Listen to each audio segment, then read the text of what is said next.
Hello everyone, welcome back to the channel. So today we're going to talk about understanding effects pedals. Now understanding effects pedals means more than just using an effects pedal and knowing what it does. It's really about figuring out what context that works in and what particular pedal to use for the part or track or song that you're working on and how it kind of fits in with all of the other instruments and all of the other parts. So I'm not going to talk about everything today. There's a million effects pedals out there. This topic could cover days and days and days of just talking about it. So I'm going to focus on some of the basic effects here, and let's get started. So first up, I'm going to talk about reverb. And reverb is simple and quite old. It's been around for a long time.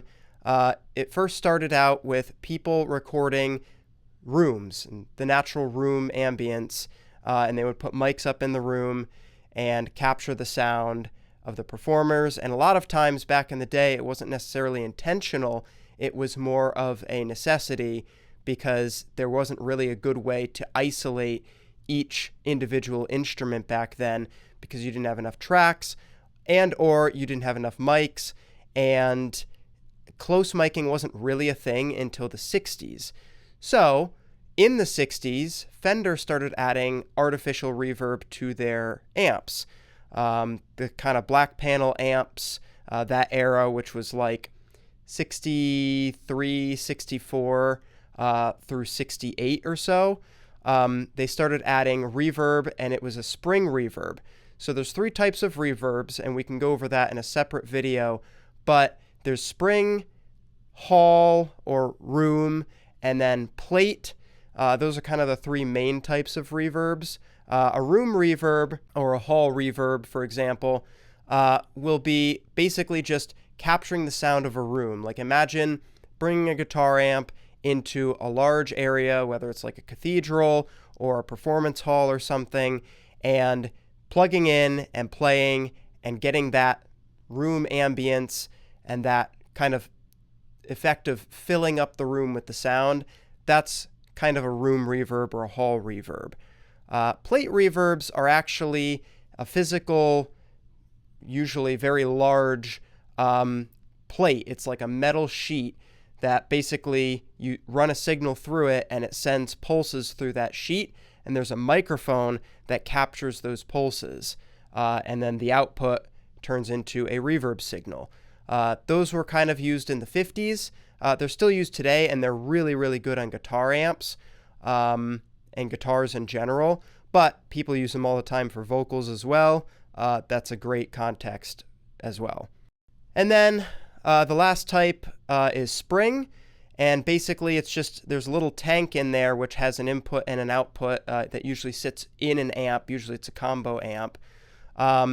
And it's kind of similar to the plate where the signal gets run through and there are physical springs inside that will vibrate and create a electrical current, and that will output to a reverb signal.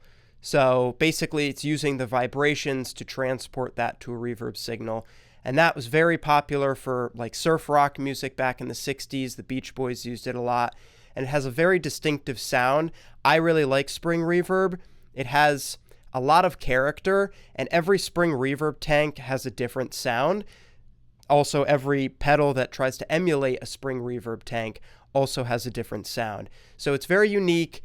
It's a very personal kind of sound, and you can go through a lot of different spring reverbs before finding the one that really kind of speaks to you and works for what you're trying to do. But that goes into the pedal that we're going to talk about today, which is the Topanga spring reverb pedal. So this is really more based off of, I believe, Fender's like external spring reverb tanks that they would sell back in the 60s, and I think they sold them through the 70s. Basically, it was a separate box that you could buy that would run in line to your amp if your amp didn't have built-in spring reverb, and that was kind of like the effects pedal of back in the day. So you would run your guitar through that would run through the amp, and it would essentially give your amp spring reverb, which was very cool. But this kind of emulates that sound, so let's check it out.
All right, so the next type of pedals we're going to talk about is kind of a large group of pedals called modulation pedals. So that can be anything from chorus, vibrato, flanger, phaser, tremolo, whether it's standard, harmonic tremolo, univibe pedals, stuff like that. It's basically anything that modulates the signal. Tremolo is different from vibrato in that vibrato is actually the same thing, but it's the raising and the lowering of the pitch of the signal instead of the volume. So there's vibrato and tremolo. Phaser and flanger are also interesting. So phasers and flangers are fairly similar. A phaser is kind of emulating the change of the phase between two things. So for example, if you have two microphones on a guitar cab and one microphone is farther away from the guitar cab than the other microphone, the sound will reach the capsules of the microphones at two different times, and that creates a phase issue where the waveforms are actually, because they're hitting at a different time, they're actually canceling each other out, and it causes a weird kind of strange effect where the sound doesn't really sound like what you're hearing in the room. So a phaser pedal is kind of emulating that in a way, but it's variable, so it kind of sweeps through that sound where it's kind of like the phase is shifting back and forth, but it's a very cool sound. And phasers and flangers in particular for me, I really like with overdriven tones. So overdriven tones, I think, work well with those effects. A flanger is kind of more of a metallic sounding effect, kind of like a jet engine swoop kind of sound. And again, it's modulating the signal and going kind of in and out of different levels of that, so you get a really cool effect. So those are also cool pedals to use. Next would be kind of like a chorus pedal, which really what a chorus is delay, but varying versions of delay. So a delay is similar to echo, where you play a note and it immediately plays back that note multiple times, just getting quieter and quieter and quieter, but it's playing the same thing over and over and over again, which is actually different from reverb. Echo is not actually reverb. Echo is repeating of the same sound. Reverb is filling a space with the sound, and the sound kind of bouncing off the walls at all different times, so you're hearing the indirect sound into your ears, which is why room treatment is so important. You don't really want that reverb sound when you're recording, because all of that sound bouncing around is going to indirectly kind of affect the microphones, and it's not really going to be pleasant, and it's going to be more difficult to work with in the long run. But I digress. So delay, again, is that sort of echo sound that is also very cool and can be used in conjunction with a lot of different effects as well. But what chorus is essentially very, very, very short delays that are very specifically aligned to give you kind of like a wash sort of effect on the sound. It's very cool. It was used a lot in the 80s. There was a lot of guitar tones in the 80s that had chorus on them. The Police used that a lot. But still a very cool sound and a very viable effect today. So in general, modulation effects encompass a lot of different tones. And some of my favorite tones are in there. Like the Univibe sound is one of my favorites. Jimi Hendrix used that a lot.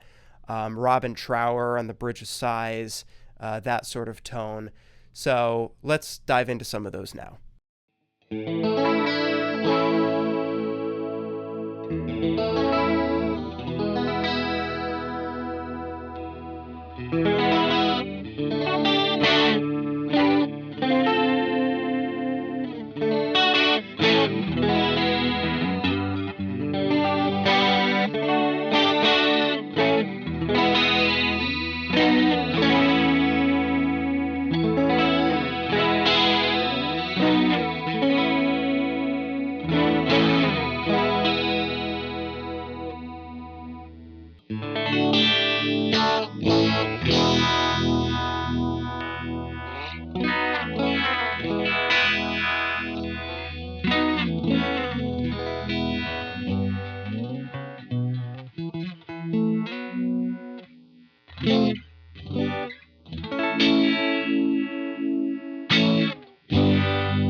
So the last section of effects we're going to talk about is distortion and overdrive.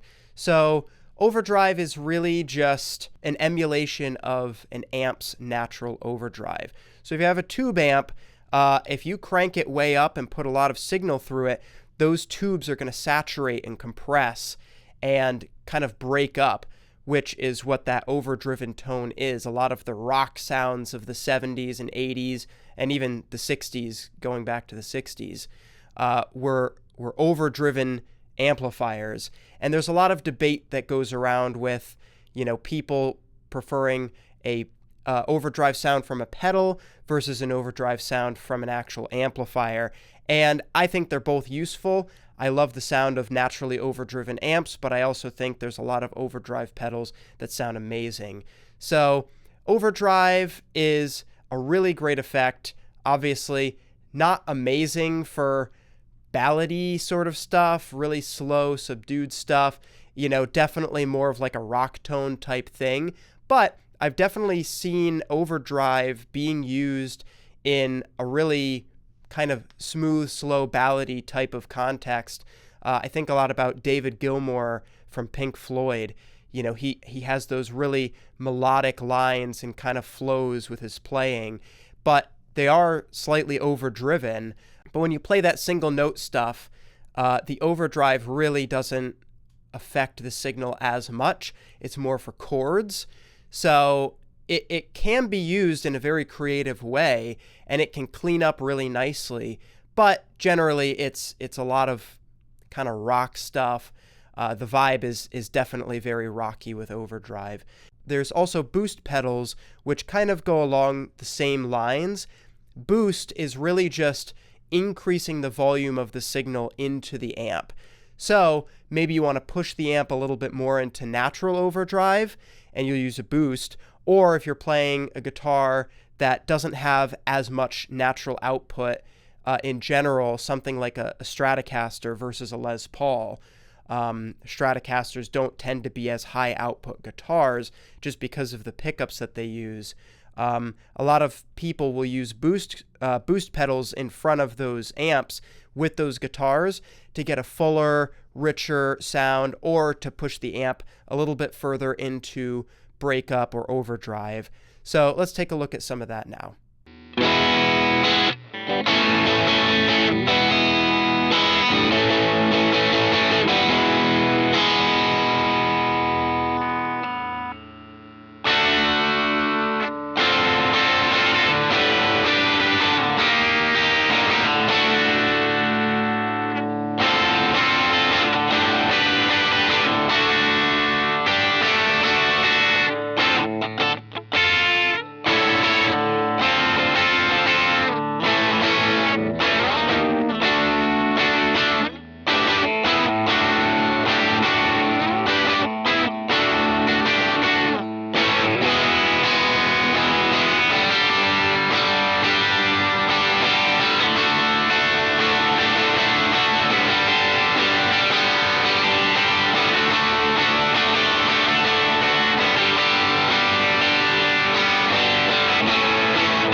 All right, so that was just a little bit of an overview of some of the different effects pedals. Again, it really depends on the context, what style you play. If you're a heavy metal player, you might not be using a ton of, harmonic tremolo. You may not be using a ton of chorus on your sounds. Likewise, if you're just a clean jazz player, you're probably not playing with a distortion pedal, and you're probably not playing with a phaser or a flanger.